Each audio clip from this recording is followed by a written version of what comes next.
యెరెమీయా గ్రంథము 31వ అధ్యాయం page number 654. యెరెమీయా గ్రంథము 31వ అధ్యాయం 13వ మాట. వారి యొక్క దుఃఖానికి ప్రతిగా సంతోషమిచ్చి వారిని ఆదరించదను, విచారము కొట్టివేసి నేను వారికి ఆనందాన్ని కలుగజేస్తాను. ఆమేన్, హల్లెలూయా. మనం చదువుకున్న లేఖన భాగం నుండి ఈరోజు దేవుడు మనందరితో మాట్లాడునుగాక. హల్లెలూయా. బిడ్డలారా, జాగ్రత్తగా దేవునికి వాక్యాన్ని వినండి, గ్రహించండి. యూదావారు గురించి యెరెమీయా ప్రవక్త పలికిన పలికిది. యూదా ప్రజలందరూ దేవుని నామానికి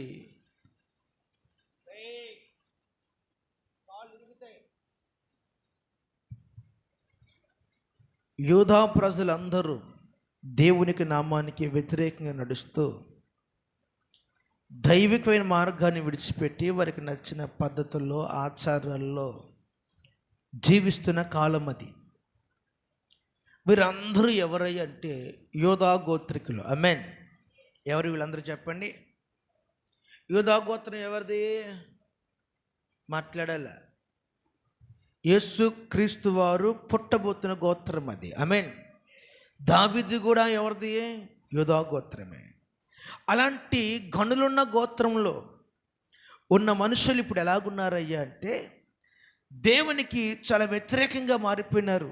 దైవికమైన మార్గాన్ని పూర్తిగా భక్తిని విడిచిపెట్టేసి వారికి నచ్చినట్లుగా వారు బ్రతకడం, వారి జీవితానికి వారికి నచ్చిన విధానంగా వారు వెళ్ళిపోతూ ఉన్నారు. వారి ఇష్టమైపోయింది. దేవునికి కోపం వచ్చేసింది. నేను 12 గోత్రాలు ఉంటే ఆ 11 మందిని కాదని యూదా గోత్రములోనే నా కుమారుని పంపుతానని యెషయా ప్రవక్త ద్వారా సెలవిచ్చిన.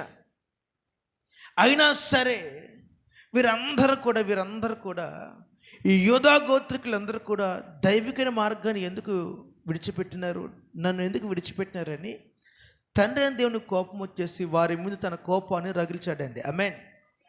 మీరు 30వ అధ్యాయం 29 అధ్యాయాలు చదివితే ఈ విషయాలన్నీ మనకు అర్థం అవుతాయి. చాలా కోపం వచ్చేసింది. వెంటనే ఈ యూదా ప్రజలందరికీ అర్థమైపోయింది. వారు ఏదైనా ఒక పని చేస్తున్నారు, ఆ పనిలో ఫలాన్ని పొందుకోలేకపోతున్నారు, ఆశిస్తున్నారు, సంపాదించుకోలేకపోతున్నారు. ఏదో ఒకటి ఏం చేయాలనుకుంటే దానికి అంత వ్యతిరేకంగా జరుగుతుంది. వారి జీవితాలు తారుమారైపోయినాయి, వారి బ్రతుకులు తారుమారైపోయినాయి. వారు అనుకున్నట్టు జరగటం లేదు. కారణం ఏమిటయ్యా అంటే దేవుని కోపము యూదా వారి మీద ఉందని ఆ విషయాన్ని వారు గ్రహించారు. ఆమేన్, హల్లెలూయా. వెంటనే దేవుడు ఎలాంటి వాడు తెలుసు కదండి, కోప్పడతాడండి. ద సేమ్ టైం ఏం చేస్తాడు? ఆయన కోప్పడే దేవుడిగా నశింపచేసే దేవుడు కాదు. ఆమేన్. ఆయన కోప్పడుతూనే మన మీద తన ప్రేమను వెల్లడిపరుస్తాడు. అరే నాన్న యెరెమీయా, నువ్వు దయచేసి వెళ్ళి నా ప్రజలకు ఈ విషయం తెలియపరచు. వారు చాలా ప్రయాసపడుతున్నారు, దుఃఖపడుతున్నారు. కారణం ఏంటి వారికి అర్థం కాలేదు. ఇదిగో వారు నా దృష్టికి ఈ రీతికి నడుచుకున్నారు కాబట్టి నేను శోధని, ఇబ్బందిని నేను కలిగించాను. వారు ప్రతిరోజు ఏడుస్తున్నారు, ప్రతిరోజు కన్నీరు కారుస్తున్నారు, దుఃఖపడుతున్నారు. నువ్వు వెళ్ళి వారి దుఃఖాన్ని చూశాను. ఇప్పుడు ప్రభు అంటున్నారు, వారి దుఃఖానికి ప్రతిగా సంతోషం ఇచ్చి వారిని నేను చేస్తాను, ఆదరిస్తానని దేవుడే ప్రవక్త చేత పలికించినాడు. ఆమేన్, హల్లెలూయా. ఇప్పుడు జాగ్రత్తగా దేవునికి వాక్యాన్ని గమనించండి మీరు అందరూ కూడా. ప్రభు అంటున్నారు, దుఃఖానికి ప్రతిగా దేవుడు ఏమిస్తున్నట్టున్నాడు? సంతోషం. ఆమేన్. ఈరోజు మన దుఃఖానికి కారణం ఏదైనా కావచ్చు అండి. మనం బాధపడుతున్నామంటే, మనం కన్నీరు కారుస్తున్నామంటే ఏదైనా కావచ్చు. అది పాపమే కావచ్చు, శాపమే కావచ్చు, దేవునికి ఉగ్రతే కావచ్చు, లేకపోతే మన తల్లిదండ్రులు చేసిన పాపమే కావచ్చు. మన దుఃఖానికి ఏదైనా కారణము కావచ్చు. ఒకవేళ నీ మట్టుకు నీవే నీ జీవితాన్ని దుఃఖకరమైన మార్గాల్లో నడిపించుకోవచ్చు. నీ దుఃఖానికి కారణం ఏదైనా కావచ్చు. కానీ నా యేసయ్య పలుకుతున్న మాట ఏమిటంటే, నీ దుఃఖానికి ప్రతిగా నా తండ్రి సంతోషమిచ్చునుగాక, ఆయన నిత్యముగా మన విచారము కొట్టివేయునుగాక, హల్లెలూయా. ప్రతి విచారము దేవుడు కొట్టివేసి మనందరికీ ప్రభు ఆనందాన్ని, ఆదరణ, నెమ్మది నిత్యముగా ఈ రాత్రి అనుగ్రహించునుగాక. హల్లెలూయా. నువ్వు విచారణలో ఉన్నావు, నువ్వు కన్నీరు కారుస్తూ దుఃఖపడుతున్నావు, బాధలో నువ్వు ఉండవచ్చు ఈ రాత్రి. కానీ చక్కగా నా దేవునికి మాట విను. నా ప్రభు అంటున్నారు, నీ విచారాన్ని ప్రభు ఏం చేస్తా అంటున్నాడు, కొట్టివేస్తాను, నీ దుఃఖాన్ని తీసివేస్తాను, నీ మనసులో నా ప్రతి ఒక్క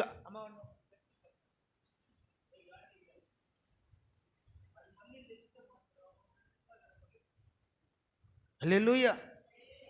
ఇప్పుడు దేవునికి వాక్యాన్ని శ్రద్ధగా వినండి. మన దుఃఖం ఏదైనా కావచ్చు, కానీ మన దేవుడు అంటున్నారండి, మన దుఃఖాన్ని ప్రభు ఏం చేస్తాడు, తొలగిస్తానన్నాడు. ఆమేన్. తొలగించి సంతోషాన్ని, నెమ్మదించి మన విచారాన్ని తీసివేస్తా అంటున్నాడు. అయితే బిడ్డారా, ఒక రెండు మాటలు ఈ రాత్రి మీతో పంచుకుంటాను. మన జీవితంలో ఉన్న విచారం కావచ్చు, దుఃఖము కావచ్చు, అపనిందలు కావచ్చు, అవమానాలు కావచ్చు, నిందలే కావచ్చు, ఇవన్నీ తొలగిపోవాలంటే, మన దుఃఖం అంతా కొట్టివేయబడాలంటే, విచారణ అంతా పోవాలంటే, మరలా మన బ్రతుకులో సంతోషం కలగాలంటే మనం చేయవలసిన 2 పనుల గురించి పూట దేవునికి వాక్యాన్ని ధ్యానం చేసుకొని గృహాలకు వెళ్ళిపోవచ్చు. ఆమేన్.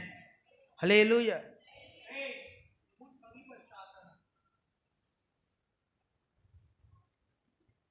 చూడండి దేవునికి వాక్యాన్ని. మనం చేయవలసిన, మన దుఃఖం ఖచ్చితంగా సంతోషంగా మార్చబడాలంటే సంగమం చేయవలసిన 2 కార్యాల గురించి దేవునికి వాక్యాన్ని ధ్యానం చేసుకుందాం. సమూయేలు రాసిన మొదటి పత్రిక 1వ అధ్యాయం 10వ మాట చదవండి.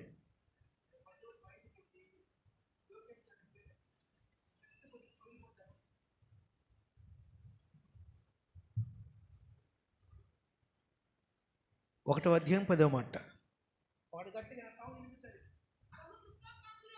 బహు దుఃఖాక్రాంతురాలై వచ్చి యెహోవా సన్నిధిని ప్రార్థన చేయుచు బహుగా ఏడ్చుచు, చాలు సైన్యములకు అధిపతికి యెహోవా, చదవండి, నీ సేవకురాలైన నాకు కలిగి ఉన్న శ్రమను చూచి నన్ను మరొక జ్ఞాపకము చేసుకోమని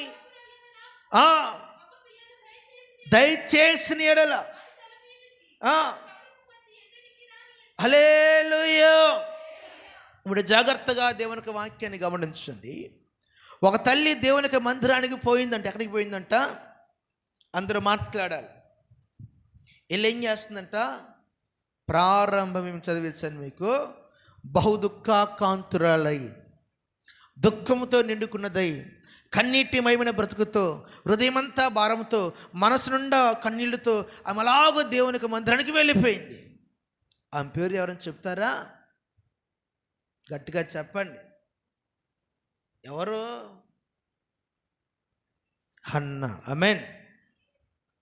ఎల్కాను భార్య ఆమె హన్నా.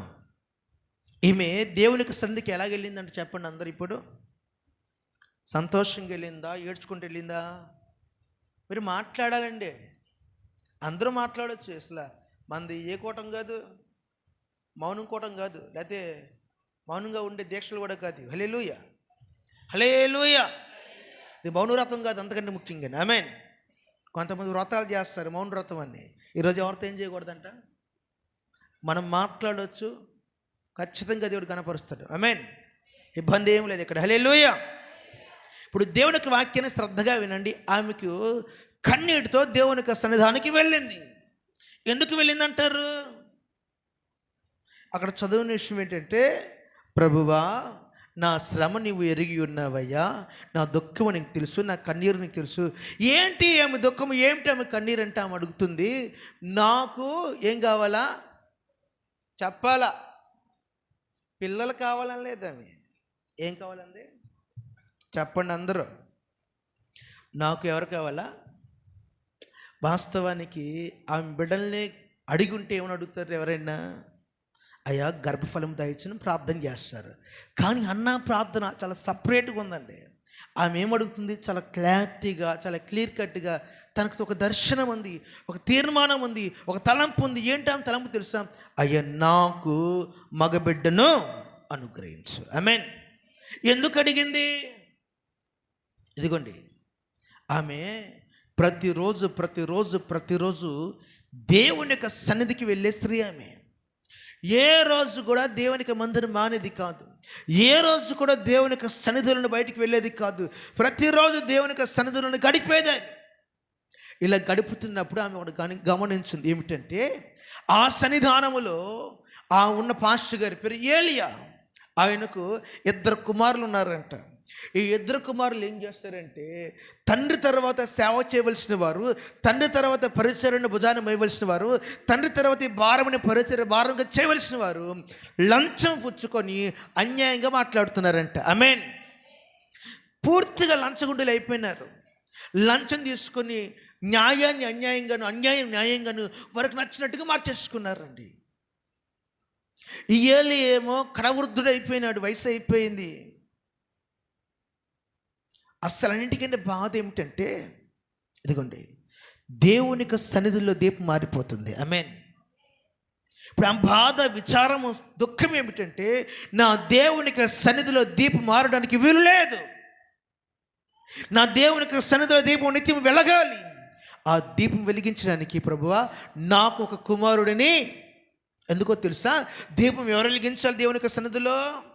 యాజకులు, ప్రతిష్ఠించబడిన వారు, లేవీయులు మాత్రమే.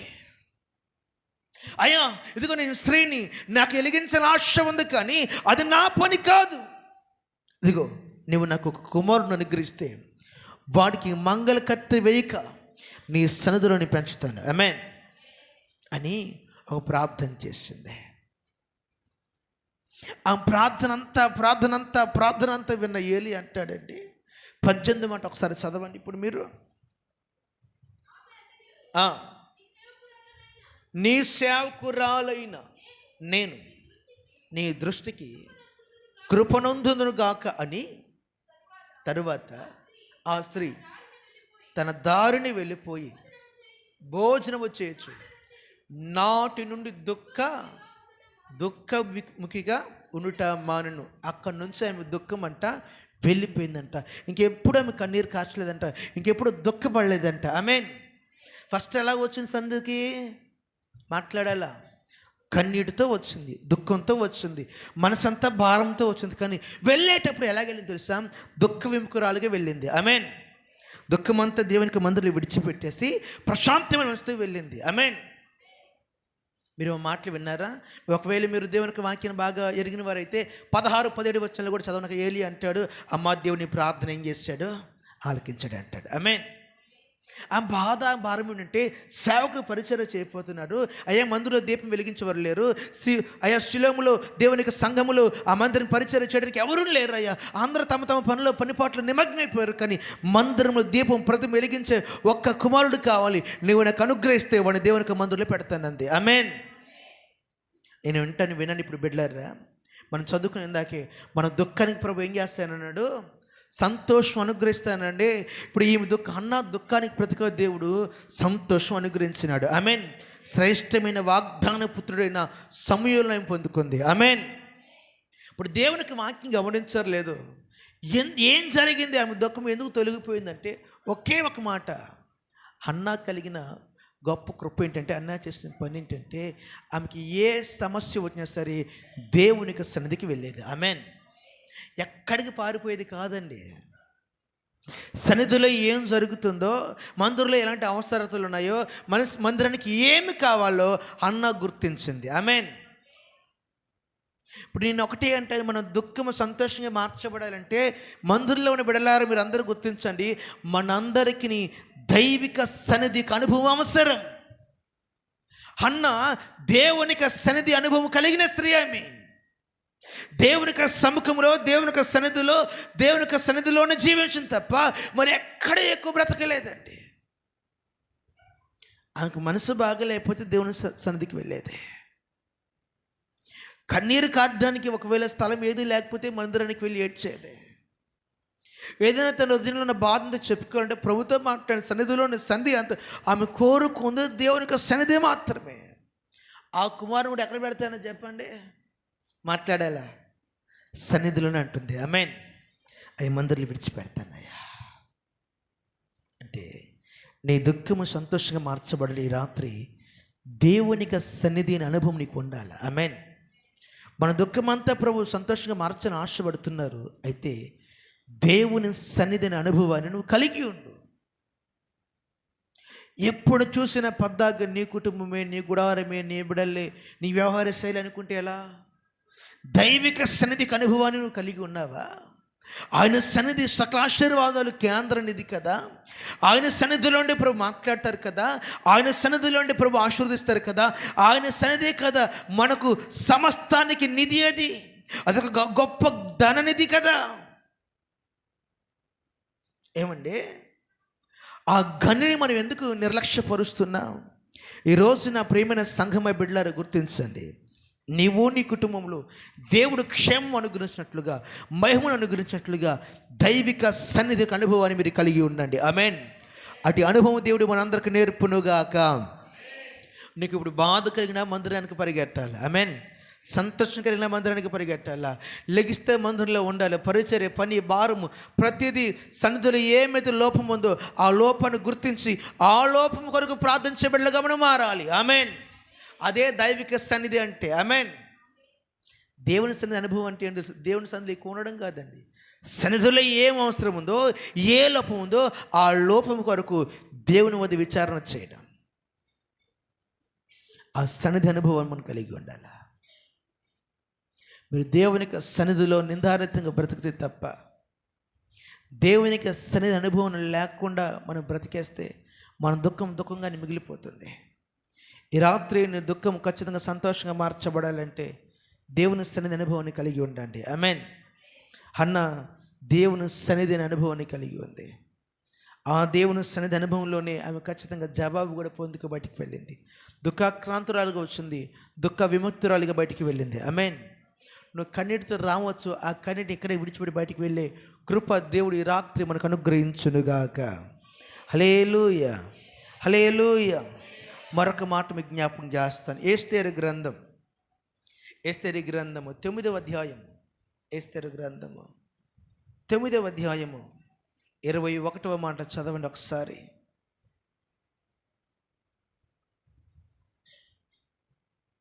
పేజీ నెంబర్ చెప్పాలా? పక్కనే చూడండి, కీర్తనలు కొంచెం యోబు గ్రంథం 9:21.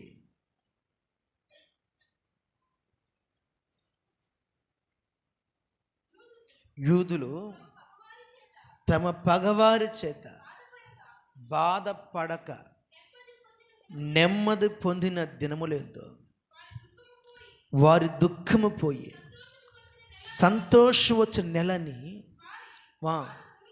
వారు మూలుగుట మారిన శుభదినమని ప్రతి సంవత్సరం ఆధారు నెల యొక్క 14వ దినమందు 15వ దినమందు వారు ఆచరించుకుంటూ పండగ చేసుకున్నారు. ఆమేన్. హల్లెలూయా. యూదా వారు అంట, చూడండి జాగ్రత్తగా వినండి, తలలో పైకెత్తాలి అందరూ.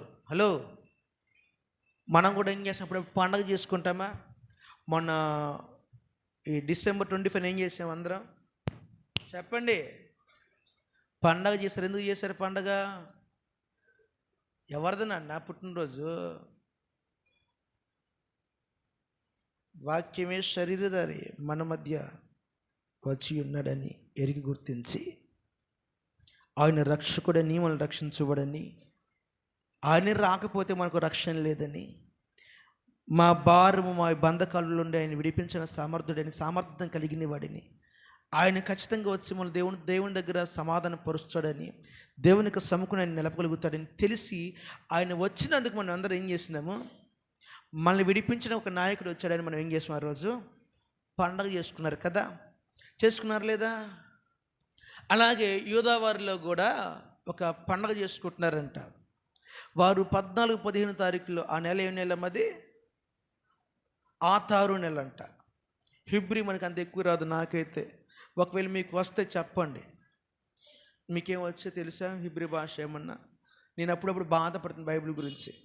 అన్నీ తెలుగులో రాస్తారు, ఈ నెల ఎందుకు తెలుగులో రాయలేదని. అవి కూడా రాస్తే బాగుండు, కొంచెం క్లారిటీగా ఉన్నా. సో ఇంగ్లీష్ వర్షన్ కూడా చదవాలి ఈరోజు దేవుడి దయ వల్ల. ఆమేన్. హల్లెలూయా. అక్కడ ఖచ్చితంగా మంత్ ఖచ్చితంగా ఇచ్చేసింది. సరే ఏదేమైనా సరే బిడ్డల దేవునికి వాక్యాన్ని గమనించండి. ఇప్పుడు వారు బాధపడుతున్నారంట. మేము మా దుఃఖమును, మా నిట్టూర్పును, మా శ్రమ తొలగిపోయిన రోజు ఆ రోజు. ఇదిగో మేము బాధలన్నీ, మా కన్నీరని, మా పగవారు మమ్మల్ని చాలా బాధించారు. అస్తరస్త కాలంలో ఆ రాజు మమ్మల్ని ఏం చేస్తున్నారంటే, ఒకసారి చూడండి ఎస్తేరు గ్రంథములు అనుకుంటా, ఆ రాజు పేరు ఏం పేరు చదవండి ఒకసారి. అశ్షూరు రాజు, ఒకసారి 4వ అధ్యాయం 16వ మాట అనుకుంటా, ఒకసారి చదవండి. ఇప్పుడు నీవు పోయి చూస్తున్నందు కనబడిన యూదులందరినీ సమాజ మందిరానికి సమకూర్చి నా నిమిత్తము ఉపవాసం ఉండి 3 దినాలు అన్న పానాలు చేయక నేనును నా పనికత్తులు కూడా ఉపవాసం ఉండుము. నేను రాజు వద్దకు ప్రవేశించి నేను నశించిన ఒకవేళ నశిస్తాను. మొర్దెకై బయలుదేరి యావత్తును వారందరికీ చేశాను. హల్లెలూయా. ఇప్పుడు దేవునికి వాక్యాన్ని శ్రద్ధగా వినండి. ఈ యూదులని హామని ఒక దుర్మార్గుడు ఉన్నాడండి ఆ రాజ్యంలో. వాడు ఏం చేస్తాడంటే, రాజు దగ్గరికి వెళ్ళి, రాజా, మన రాజ్యంలో యూదా వారు ఉన్నారు, వారి విధులు మన విధులకు వేరుగా ఉంటున్నాయి, వారు సపరేట్ రాజ్యాంగాన్ని కలిగి ఉన్నారు. మన దేశంలో ఉంటూ మన రాజును అనగా నిన్ను వారు గౌరవించట్లేదు. వారంతా సపరేట్గా బ్రతుకుతున్నారయ్యా, వారందరూ వేరులాగా ఉన్నారయ్యా, వారందరూ హతపరచండి అని ఒక తీర్మానం చేయించాడు. ఆమేన్. ఇలా చేయించినట్టు ఈ విషయం ఎవరికి తెలిసిందంటే మొర్దెకైకి తెలిసింది. మొర్దెకై ఏం చేశాడంటే, ఎస్తేరుకి అమ్మా తల్లి రానమ్మా ఇక్కడ జరిగిందని ఆమెకు చెప్పిన వెంటనే ఆమె ఏం చేసిందంటే 3 రోజులు ఉపవాస ప్రార్థన ప్రకటించేసిందంట. ఆమేన్. హల్లెలూయా. ఎన్ని రోజులు ప్రార్థన చెప్పాలా? సమస్య ఏంటి అంటే, యోధా వారందరూ నశించిపోతున్నారు, తన ప్రజలందరూ చంపబడుతున్నారు, వారందరూ ఉరి స్తంభాలు రెడీ అయిపోతున్నాయి, వారందరూ హతపరచాలని హాము దుష్ట పన్నాగం పన్నినాడు. ఇలా దుష్ట పన్నాగం పన్నితే ఆయన చేసిన పని ఏంటంటే 3 రోజులు విచారణ ఉపవాస ప్రార్థన చేసి తన ముఖం విచారంగా కలిగి దుఃఖము కలిగి ప్రార్థన చేస్తూ ఉంటే రాజు దయనుంది. ఆ మాట చదవండి, కింద ఉంటాయి, రాజు ఆమె మీద జాలి పడ్డాడంటే, కనికర పడ్డాడంట. నీకేం కావాలి అని అడిగితే అనుకూల సమయం గుర్తించింది.